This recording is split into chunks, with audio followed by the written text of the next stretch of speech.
Insiders on NBCSportsChicago.com, presented by Nationwide agent Jeff Vukovich. Go to jeffvuk.com or follow him on social media. Nationwide is on your side. A moment now with our Cubs insider, Doug Glanville. It's been an interesting week, Doug. Interesting start to the homestand for Javi Baez. Two home run games against the Pirates. Clint Hurdle took exception to some of his actions on the field.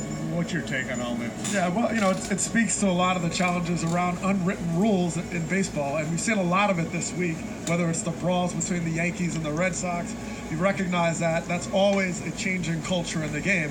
And look, Javi Baez brings a ton of energy to this team, and when you're a catalyst and you make things happen, you play with energy and passion. Sometimes that passion is expressed in frustration, and so talking about flipping bats and all these things, it's one of those things that internally on the Cubs side, they certainly know who Javi Baez is. Yeah, there's some tension in the game, isn't there? Some old school guys like Hurdle, he's been around a long time. Old school sensibilities. He wasn't happy with the bat flip from Javi when he popped up, made some comments to the press afterwards. Had this conversation yesterday with Javi and Cervelli. We weren't sure exactly where that was going. Yeah. And it's as you mentioned, the unwritten rules. It's hard to know because everybody's playing by a different set. Absolutely. And you're also in the family of baseball. Even though you are in opposing dugouts, you recognize that you played a lot against different guys from different teams and different backgrounds and cultures. And a lot of that has really reset your assumptions about who these players are.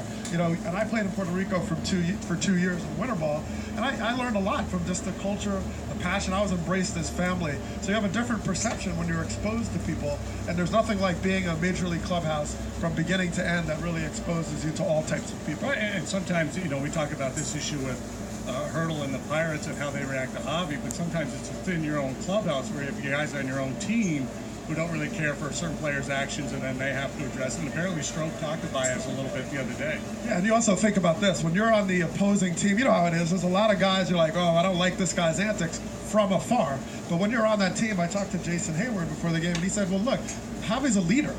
He's the spark, the guy you go to, like, hey, let's pick it up, guys. He plays with passion, and most of that's going to be positive all the way through. Obviously, exception can be taken on the other team, but you don't always know the backdrop of someone until you're really a teammate day in, day out. Turn the page completely on you here. Last time I checked, it was 42 degrees with a feels like of 34. Did you have any tricks in dealing with cold weather? Oh, wow, a lot of layers. I remember opening day in '97. And Jeff Conine of the Marlins was at first base, and he looked like a giant puffer fish. He had so many layers on, and I thought if he actually moved to left or right, he would completely explode. So layers helps, and just try to stay warm and keep in motion.